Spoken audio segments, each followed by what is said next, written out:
Hello दोस्तों, स्वागत है आपका हमारे चैनल स्टॉक मार्केट ज्ञान में। और आज की वीडियो में हम लोग बात करने वाले हैं कि मूविंग एवरेज के क्रॉस ओवर पे हम लोग कैसे काम कर सकते हैं।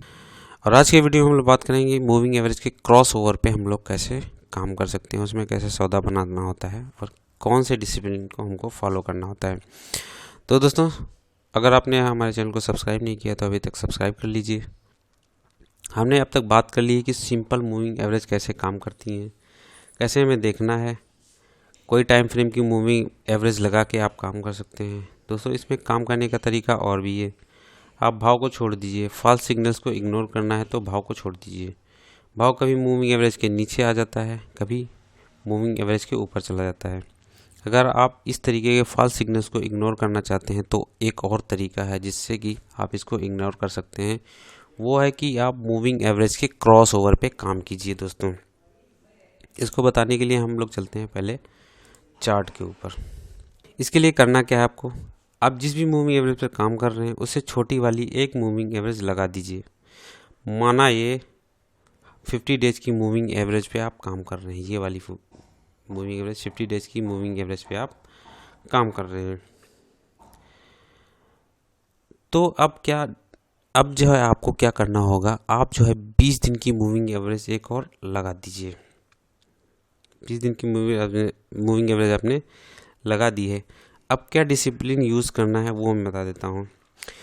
50 डेज की मूविंग एवरेज को जब भी 20 वाली ऊपर की तरफ काटेगी तब आपको सौदा बनाना है। आप देख लीजिए यहाँ पे ये 20 दिन की मूविंग एवरेज जो है 50 डेज की मूविंग एवरेज को ऊपर की तरफ काट के निकल गई है। यहाँ पे हमको क्या करना है, हमें यहाँ पे बाई की पोजीशन ले सकते हैं आप।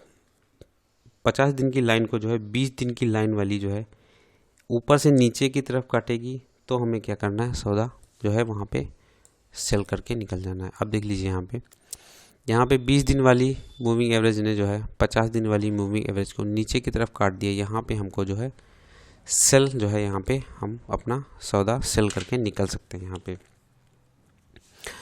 आप देख लीजिए यहाँ पे होता क्या है। यहाँ पे आप देख लीजिए होता क्या है।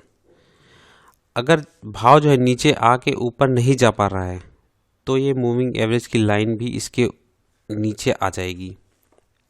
यहाँ पे देख लीजिए 20 वाली मूविंग एवरेज जो है, ये भाव जो है नीचे की तरफ काट दिया इसने और नीचे ही चला गया है।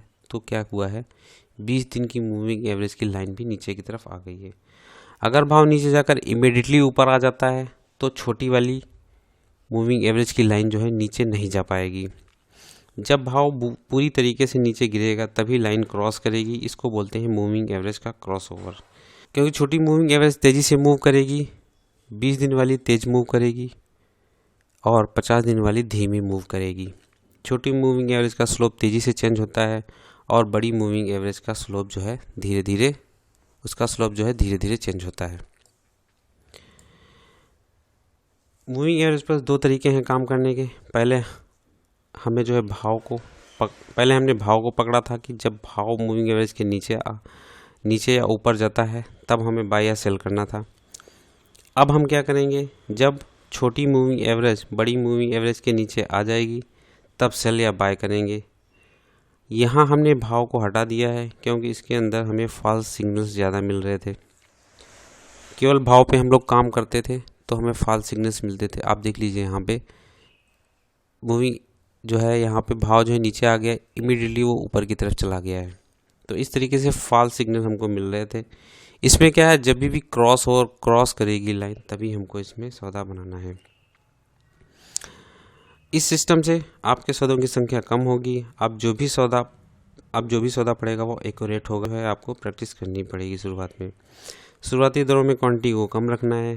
पहले लर्न करिए और देखिए क्या वो काम कर रहा है सिस्टम जो आप फॉलो कर रहे हैं। क्या मेरी सोच है उस पर मैं टिकता हूँ कि नहीं टिकता हूँ, या मेरी सोच है वो नहीं रख पाता हूँ, या बाहर की नॉइज़ से डर जाता हूँ। जब भी आप इस सिस्टम को फॉलो कर रहे हैं तो आपको बाहर किसी की नहीं सुननी है, सिर्फ अपने ग्राफ की, अपनी लाइन की सुननी है जो वो बोल रही है, वही आपको मानना है। किसी की भी मत सुनिए, सिर्फ इसकी सुनिए। अगर पैसे कम भी आए तो आपका लॉस जो है कभी नहीं होगा। आप डिसिप्लिन से काम कीजिए, शुरू में क्वांटिटी कम रखिए, पहले लर्निंग पर ध्यान दीजिए। पहले लर्निंग आएगी फिर अर्निंग आएगी। पहले चीज़ों को सीखिए, उसको एब्जॉर्व करने की कोशिश कीजिए। यहाँ पे देखिए, यहाँ पे क्या हो रहा है, 20 डेज़ की मूविंग एवरेज ने 50 डेज़ की मूविंग एवरेज को क्रॉस कर दिया। यहाँ पे हमको सौदा बनाना है। उसके बाद में देख लीजिए ऊपर की तरफ जाता रहा है। इसके बाद में क्या करना है, हमें इस यहाँ पे क्रॉस ओवर इसने दिया है, इस क्रॉस ओवर पे हम लोग जो है यहाँ पे अपने सौदे को काट सकते हैं और यहाँ निकल सकते हैं। उसके बाद क्या हुआ है, इमीडिएटली इसने जो है 20 वाली ने 50 वाली को फिर से क्रॉस कर दिया ऊपर की तरफ। यहाँ पे फिर से सौदा बना लेंगे हम। हो सकता है आपके 1-2 सौदे ज़्यादा बन जाएं, लेकिन इसमें ज़्यादा सौदे नहीं बनेंगे क्योंकि क्रॉस ओवर जो है बहुत ही कम होता है। आप यहाँ पे देख लीजिए 20 डेज़ की मूविंग एवरेज को ने जो है 50 डेज़ की मूविंग एवरेज को नीचे की तरफ काट दिया है। तो यहाँ पे हम लोग यहाँ पे सेल कर सकते हैं, इसको अपनी पोजीशन को सेल करके निकल सकते हैं यहाँ पे। फिर देख लीजिए यहाँ पे नीचे आया है, उसके बाद फिर यहाँ पे क्रॉस ओवर दिया है, यहाँ पे हम बाय कर सकते हैं। इस तरीके से दोस्तों आपको इसमें काम करना होता है। तो मूविंग एवरेज का क्रॉस ओवर ये था। आज की वीडियो में हमने बात की। अगले पार्ट में एक्सपोनेंशियल मूविंग एवरेज के बारे में बताने की कोशिश करूँगा मैं। एक्सपोनेंशियल मूविंग एवरेज या EMA और अच्छे तरीके से काम करती है, उसके बारे में अगले वीडियो में बात करेंगे। तब तक के लिए शुक्रिया, थैंक यू। और अगर आपने हमारे चैनल को सब्सक्राइब नहीं किया, सब्सक्राइब कर लीजिए। अगर वीडियो अच्छा लगा हो तो लाइक और शेयर करना मत भूलिए। थैंक यू दोस्तों।